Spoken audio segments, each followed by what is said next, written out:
আসসালামু আলাইকুম সুপ্রিয় দর্শক, চলে আসলাম এই মুহূর্তে পাওয়া সবচেয়ে গুরুত্বপূর্ণ আবহাওয়ার নতুন আপডেট নিয়ে। আগামী 27 অক্টোবর সোমবার বঙ্গোপসাগরের বুকে তৈরি হতে যাচ্ছে এই বছরের প্রথম শক্তিশালী ঘূর্ণিঝড় মন্থা। আঘাত হানতে পারে 28 থেকে 29 অক্টোবর। এই সময় বাতাসের সর্বোচ্চ গতি থাকতে পারে ঘন্টায় 80 থেকে 120 কিলোমিটার। এর ফলে আগামী 28 অক্টোবর থেকে নভেম্বর মাসের প্রথম সপ্তাহ পর্যন্ত বাংলাদেশ এবং পশ্চিমবঙ্গের একাধিক জেলায় ভারী থেকে অতি ভারী বৃষ্টিপাতের সতর্কতা রয়েছে। এতে করে ক্ষতিগ্রস্ত হতে পারে মাঠে থাকা ফসল এবং শীতকালীন শাকসবজি। তাই পূর্ব প্রস্তুতি নেওয়ার পরামর্শ দিচ্ছেন আবহাওয়াবিদরা।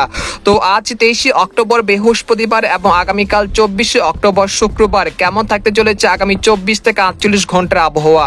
বাংলাদেশ থেকে শুরু করে ভারতের পশ্চিমবঙ্গ, আসাম, মেঘালয় এবং উত্তর থেকে ত্রিপুরা রাজ্যে আগামী 24 থেকে 48 ঘন্টার মধ্যে কোন কোন জেলাগুলোতে বিক্ষিপ্ত আকারে বৃষ্টি বা বজ্রসহ বৃষ্টিপাতের সম্ভাবনা রয়েছে এবং কোন কোন জেলাগুলোতে তীব্র রোদের উপস্থিতি থাকতে পারে এবং নিম্নচাপের প্রভাবে আগামী দিনগুলোতে কোন কোন জেলাগুলোতে অতি ভারী বৃষ্টিপাতের সতর্কতা রয়েছে। তো সেই বিষয়ে আরো বিস্তারিত জানতে হলে ভিডিওটি সম্পূর্ণ দেখতে থাকুন। আর আপনি কোন জেলা থেকে খবরটি দেখছেন, আপনার জেলার নামটি আমাদের কমেন্ট বক্সে জানিয়ে দিবেন। আর সবার আগে সর্বপ্রথম সেটি খবর জানতে আমার চ্যানেলটিকে সাবস্ক্রাইব করে রাখুন। এবার জেনে নেওয়া যাক এক নজরে। বন্ধুরা, এই পর্যায়ে আমরা সরাসরি ইউরোপিয়ান যে মেঘের বার্তা রয়েছে সেখান থেকে আপনাদেরকে জানানোর চেষ্টা করব 23 অক্টোবর বৃহস্পতিবার কেমন থাকতে পারে আবহাওয়া। তো আমরা সকালের দিকে চলে আসার পর দেখতে পাচ্ছি যে দেশের 8 বিভাগের 64 জেলার আকাশ কিন্তু পরিষ্কার থাকার সম্ভাবনা রয়েছে। সেরকম মেঘ বৃষ্টিপাত বা ভারী বৃষ্টিপাতের কোনো সম্ভাবনা দেখা যাচ্ছে না। একই সঙ্গে সকাল থেকে রোদের উপস্থিতি থাকার সম্ভাবনা রয়েছে। তবে পার্বত্য চট্টগ্রাম বিভাগের খাগড়াছড়ি, রাঙ্গামাটি, বিলাইছড়ি, চট্টগ্রাম, তারপর কক্সবাজার, কুতুবদিয়া, তারপর রয়েছে ভারতের ত্রিপুরা রাজ্যের আগারতলা, আমবাসা, উদয়পুর, শিলচর, সিলেট, সুনামগঞ্জ, ব্রাহ্মণবাড়িয়া এইসব জেলা দুই এক স্থানের আকাশে কিছুটা মাঝারি থেকে ঘন কুয়াশার দেখা মিলতে পারে। তবে আকাশ কিন্তু পরিষ্কার হয়ে যেতে পারে সকাল 10টার মধ্যে ইনশাল্লাহ। এছাড়া আমরা দেখতে পাচ্ছি যে ভারতের পশ্চিমবঙ্গের কলকাতা, খড়গপুর, পূর্ব ও পশ্চিম মেদিনীপুর, উত্তর ও দক্ষিণ 24 পরগনা, ধানবাদ এবং উত্তরবঙ্গের সবকটি জেলার আকাশ কিন্তু সকালের দিকে পরিষ্কার থাকার সম্ভাবনা রয়েছে। সেরকম মেঘলা আকাশ এবং বৃষ্টিপাতের কোনো সম্ভাবনা দেখা যাচ্ছে না। এরপর আমরা বেলা 11টার দিকে চলে আসলাম। আসার পর দেখতে পাচ্ছি যে দেশের 8 বিভাগের 64 জেলার আকাশে কিন্তু রোদের উপস্থিতি থাকতে পারে। একই সঙ্গে কোথাও সেরকম মেঘলা আকাশ এবং বৃষ্টিপাতের কোনো সম্ভাবনা তেমন দেখা যাচ্ছে না। অর্থাৎ 23 অক্টোবর সকাল 6টা থেকে সন্ধ্যা 6টার মধ্যে দেশের 8 বিভাগের 64 জেলার আকাশে পরিষ্কার থাকার সম্ভাবনা রয়েছে। সেরকম মেঘ বৃষ্টি বা ভারী বৃষ্টিপাতের কোনো সম্ভাবনা তেমন দেখা যাচ্ছে না। তবে বিকেলের দিকে 2-1 পশলা বৃষ্টিপাতের সম্ভাবনা রয়েছে, সেটা প্রায় 40 থেকে 50%। খাগড়াছড়ি, রাঙ্গামাটি, বিলাইছড়ি, চট্টগ্রাম, তারপর হচ্ছে কক্সবাজার, কুতুবদিয়া, মহেশখালী, টেকনাফ এইসব জেলা 2-1 স্থানে বিকেল বা শেষ বিকেলের দিকে 2-1 পশলা বৃষ্টিপাতের সম্ভাবনা রয়েছে। এছাড়া দেশের আবহাওয়া পরিস্থিতি স্বাভাবিক থাকতে পারে। অর্থাৎ বলা যাচ্ছে যে দিনভর তীব্র ভ্যাপসা গরম থাকার সম্ভাবনা রয়েছে। তবে শেষ রাত থেকে কিছুটা আরামদায়ক আবহাওয়া পরিস্থিতি চলমান থাকতে পারে। এছাড়া বঙ্গোপসাগরে একটি লঘুচাপ তৈরি হয়েছে, যেটা আগামী 24 থেকে 48 ঘন্টার মধ্যে ভারতের দক্ষিণ উড়িষ্যা থেকে তামিলনাড়ু যে কোনো উপকূলে আঘাত আনবে।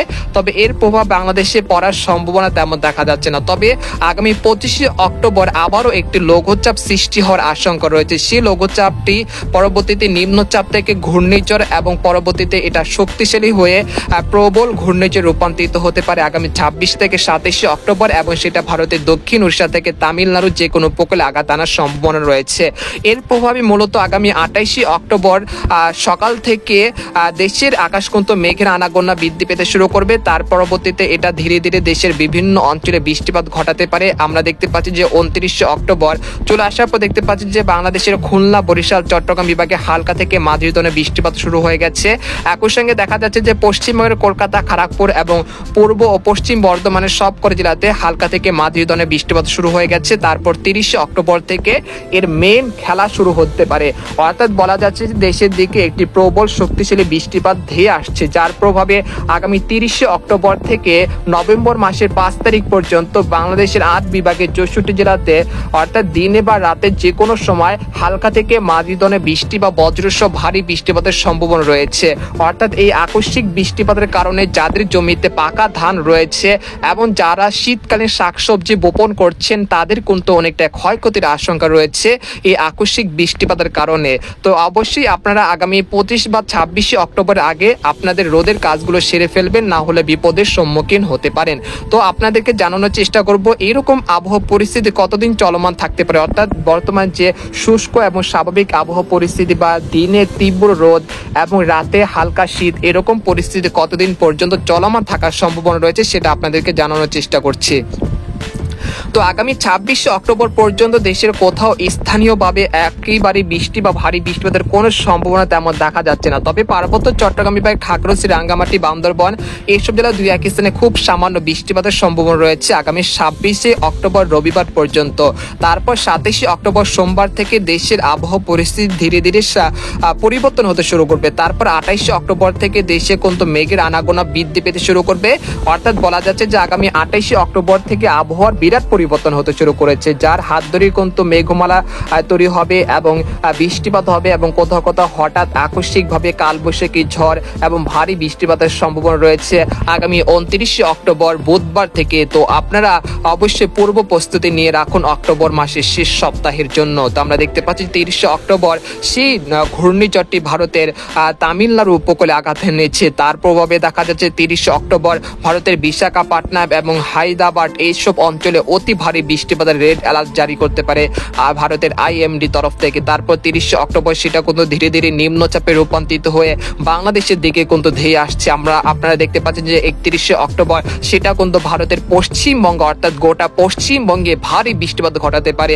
তারপর এটা 1 নভেম্বর থেকে 5 নভেম্বরের মধ্যে বাংলাদেশের রংপুর, রাজশাহী, ময়মনসিংহ, সিলেট বিভাগের একাধিক জেলায় অতি ভারী বৃষ্টিপাত ঘটাতে পারে। এতে করে যাদের মাঠে পাকা ধান রয়েছে এবং যারা কৃষক ভাইরা রয়েছেন তাদের কিন্তু অনেকটা ক্ষয়ক্ষতির আশঙ্কা রয়েছে, এবং যারা ইট ভাটা এবং যারা শুটকি চাষিরা রয়েছেন তাদেরও কিন্তু অনেকটা ক্ষয়ক্ষতির আশঙ্কা রয়েছে। তাই আপনারা পূর্ব প্রস্তুতি নিয়ে রাখবেন। এছাড়া ঢাকা, খুলনা, বরিশাল, চট্টগ্রাম বিভাগেও ভালো পরিমাণে বৃষ্টিপাতের সম্ভাবনা রয়েছে আগামী দিনগুলোতে। তো আপনাদেরকে এখন দেখানোর চেষ্টা করব যে আগামী 72 ঘন্টায় কোন কোন জেলাগুলোতে বৃষ্টিপাতের সম্ভাবনা রয়েছে, সেই জেলাগুলো আপনাদেরকে এক নজরে উল্লেখ করে দেখে দিচ্ছি। আগামী 72 ঘন্টার মধ্যে খাগড়াছড়ি, দীঘিনালা, রাঙ্গামাটি, মানিকছড়ি, ফটিকছড়ি, হাটহাজারী, বিলাইছড়ি, রাজস্থলী, চট্টগ্রাম, সাতকানিয়া, খাঞ্চি এসব জেলা কোথাও কোথাও প্রায় 10 থেকে 15 মিলিমিটার পর্যন্ত হালকা থেকে মাঝারি ধরনের বৃষ্টিপাতের সম্ভাবনা রয়েছে পরবর্তী 72 ঘন্টার মধ্যে। এছাড়া বরিশাল, খুলনা, ঢাকা, ময়মনসিংহ, সিলেট, রংপুর, রাজশাহী বিভাগের সবকটি জেলার আকাশ এই সময় পরিষ্কার থাকার সম্ভাবনা রয়েছে। সেরকম মেঘ বৃষ্টিপাতের কোনো সম্ভাবনা তেমন দেখা যাচ্ছে না। পরবর্তী 5 দিনে দেখা যাচ্ছে যে দেশের উপকূলীয় অঞ্চল মাঠবাড়িয়া, খেপুপাড়া, বরিশাল, তারপর হচ্ছে হলদিবাড়ি, তারপর হচ্ছে খড়গপুর এইসব জেলাগুলোতে গুড়ি গুড়ি বৃষ্টিপাত শুরু হয়ে যেতে পারে। পরবর্তী 10 দিনে দেখা যাচ্ছে যে দেশের পশ্চিম অঞ্চলে বৃষ্টিপাতের সম্ভাবনা কিন্তু ব্যাপক হারে বৃদ্ধি পেতে শুরু করেছে। তো আপনারা দেখতে পাচ্ছেন যে পরবর্তী 10 দিনে অর্থাৎ আগামী 28 অক্টোবর থেকে নভেম্বর মাসের প্রথম সপ্তাহ পর্যন্ত রংপুর, রাজশাহী এবং খুলনা বিভাগের একাধিক জেলায় প্রায় 100 থেকে 50 মিলিমিটার পর্যন্ত অতি ভারী বৃষ্টিপাতের সতর্কতা রয়েছে। সেই সাথে গোটা পশ্চিমবঙ্গের একাধিক জেলায় সেই সময় কিন্তু ভারী বৃষ্টিপাতের সম্ভাবনা রয়েছে, এবং রংপুর এবং কুড়িগ্রামে দুই এক স্থানে আকস্মিক বন্যা সৃষ্টি হতে পারে। যেহেতু উত্তরবঙ্গে যদি একটানা অতি প্রবল ভারী বৃষ্টিপাত হতে পারে তাহলে কিন্তু তিস্তা নদীর পানি কিন্তু আবারও বৃদ্ধি পাওয়ার আশঙ্কা রয়েছে। এতে করে রংপুর বিভাগে আবারও কিন্তু এই বছরের অর্থাৎ অক্টোবর শেষে আবারও কিন্তু বন্যার আশঙ্কা রয়েছে, সেটা কিন্তু আপনারা মাথায় রেখে রাখবেন। তো আপনাদেরকে এই পর্যন্ত আজকের খবরটা শেষ করতে চাচ্ছি। তো সবাই ভালো থাকুন, সুস্থ থাকুন, আল্লাহ হাফেজ।